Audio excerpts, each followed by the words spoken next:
You're ready to travel back in time to change the past to control the future. This is how you set up the game, Timelancer.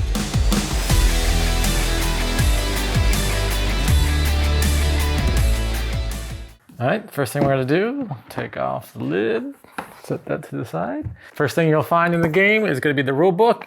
And on the rule book, if you turn to page 4 and 5, it'll show you how to set up the game Timelancers. You just follow this to set up the main board, and then follow the player setup to set up each of the individual players depending on how many people are playing. I'm gonna show you how to set up a 2-player game. So you take out the inner tray so you can set that aside, and then you slide over the other box. First thing you're gonna do is set up the main city board. If you didn't get the optional playing mat, then you're gonna set up the main board, set up in the center of the table within reach of all the players. However, I'm gonna show you how to set up the mat because that's how the game was designed. So you wanna set it up in the middle of everybody. I'm gonna be a little unbalanced because of the table that I'm working with, so I'm gonna set up 2 players sitting next to each other. But if you had 4 players, 1 on each side of the table, or if you had 2 and 2, depending on what kind of table you're setting up. So you're gonna set up the board in the middle of the table, so we'll have 1 player here and 1 player here. Once you have the board set up, the next thing you're gonna do is get all the city tiles out. The city tiles look like this. There's gonna be 15 city tiles in the deluxe box. If you got the Enforcer expansion, there'll be 3 extra city tiles. You don't play with those if you're setting up for a regular game of Timelancers. You're gonna take the Timelancer headquarters, and what you need to do is you need to place it so that there are 6 other blank spaces around it. So you can set it up in the direct center of the board. You can set it up here, here, here. The thing you can't do with Timelancer headquarters is set it up along the edge because you need to have 6 open spaces around it. For ease of setup for this video, I'm going to set it up in the middle. And then the next step you do is you shuffle the city tiles. So as random as you can get it, doesn't have to be perfect. So you just shuffle them a little bit to kind of make it random. And then as you're setting up the city tiles, you can decide which side you want it on, or you can do it randomly and not look at them and just place them down on either side. As the game goes on, these city tiles will be flipping over, so it doesn't really matter which side you start on, but you want to try to make it as random as you can. And then you're going to set up 1 city tile on each side of the Timelancer headquarters. So it will be surrounded by 6 city tiles. Then once you have that alignment set up, you're gonna take the rest of the city tiles and place them based on the following 2 rules. The city tiles have to be within the Johannesburg board or the playing mat, so I can't place like a city tile out there. It has to be within here, and it has to be touching 2 other city tiles. So if you could place 1 there, or you could place 1 here, or if you really wanted to get crazy, you could do something like this. This still technically counts for this one because this one's touching 2, but this one would need to be touching 2. So you could do something like that if you really want to have a hole in the center and make it a more difficult challenge for your board setup. But for this video, we're gonna set it up with our recommended setup for your first time playing, which is 5 rows of 3. So you're gonna have 3 here, 3, 3, 3, 1, 2, 3, 4, and here, and here. So 5 rows of 3 is a good setup for your first game just to get used to it because it pushes all the city tiles together.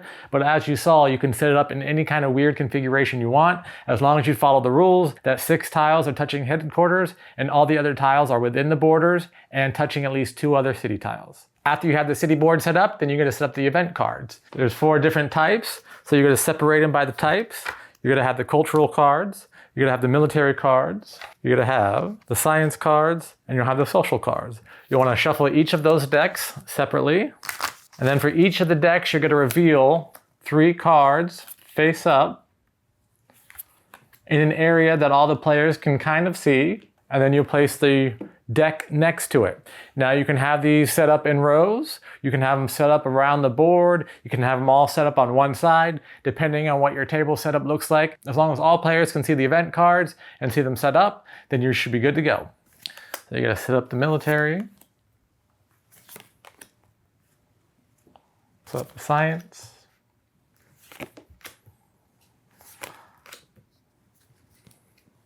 Social.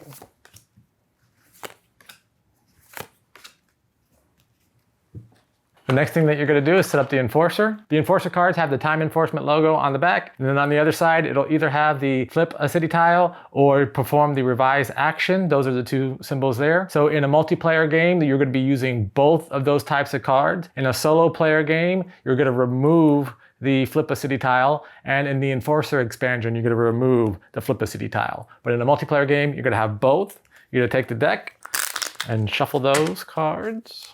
Put the enforcement deck close to the board. Doesn't have to be on the mat how I do it, but just so it's close to the board. Then you flip over the first one so that everyone knows where the enforcer will be going. Then underneath the trays, you have the characters, and you're going to take the enforcer and set it near the enforcement cards. And while we're here, you're going to take the supply trays and put them close to the board so that everybody can have access. And this is pretty much the main setup. Now we're going to get into the player setup. First thing you'll do is pick the first player and give them the first player marker. So the first player I'm going to have on my left side. Then for the players, you're going to pick your players. I'm doing a 2-player game. Different players you'll have June, you have Kylan, you have Tacey, and you have Laren. For this game, I'm going to choose June and Kylan and set up for them. Each player will get their character card, and then you'll get matching time machines that will match. So June will be purple, Kylan will be red, so they'll get those time machines. You're gonna get their characters.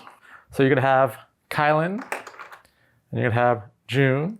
You're gonna place their characters on Timelancer headquarters to start. You're gonna get the goal markers for each of the characters. So you're gonna have 4 goal markers for each character. Put them on their appropriate colors. So June will get the purple and Kylan will get the red ones. After you've gotten to there, then you're done with the first insert. So if you're not playing with the other 2 characters, you can just set that to the side. You're gonna open up the time machine so that they see all the time machine actions for each player.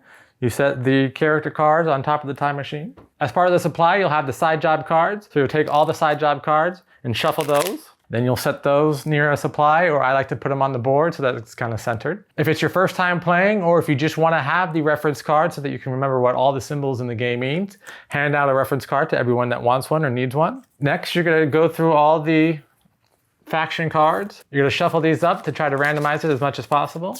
Then fan it out and have each player choose one. You could choose which one. If you know a certain faction that you like to play with or that you want to try playing with, you could just choose it.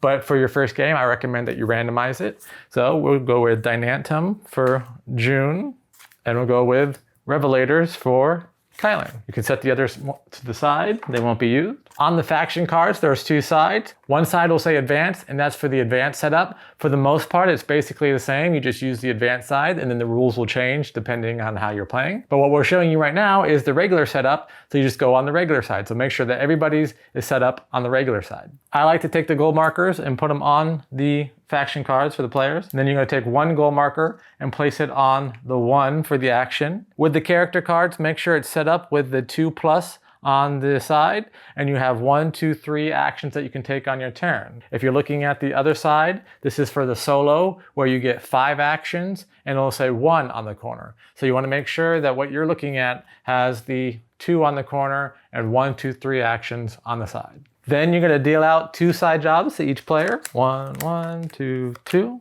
The players look at their cards, but you don't want to show them. You'll reveal them when you accomplish those side jobs as you're playing. So for example, Kylan has a middle-aged social side job and a middle-aged wild side job. So he can accomplish this by doing any of the event cards. This one, he'll need to do a social event card. And then June has a modern military and a Middle Ages cultural. Next, you're going to do starting items. So first player is going to get $5 and 1 time gem. And the second player is going to get $5 and 2 time gems.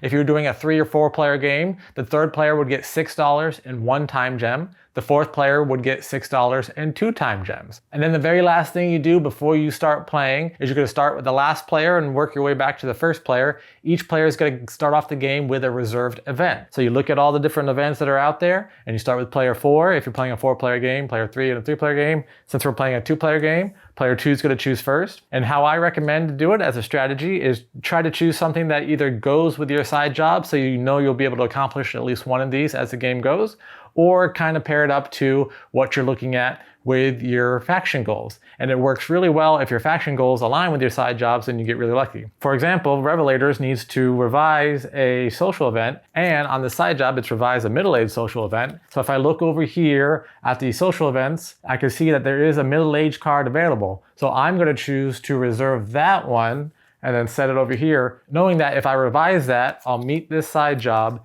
and it'll be meeting this faction goal. After you choose one, you flip over to let the first player have a view of all the different cards, and then the first player is going to choose. So following that same strategy, looking for a middle-aged cultural event, none are face up, so June won't be able to choose one of those to reserve.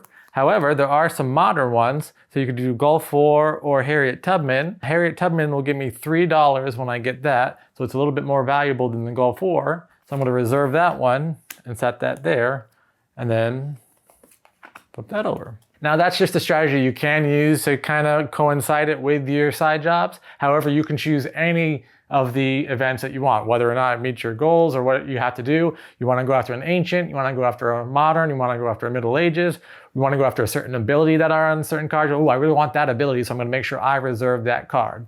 So you can choose which one you want to reserve to get ready to start the game. Once everyone has chosen their reserve card, it's time for the first player to begin, and we'll go over how to play the game in the next video. Thank you for watching this video on how to set up a multiplayer game of Timelancers. If you're interested in the solo or Enforcer expansion setup, check out those links in our description below. As always, if you're enjoying our content, please like this video, subscribe to our channel. I'm Kenny, I go party like a board gamer.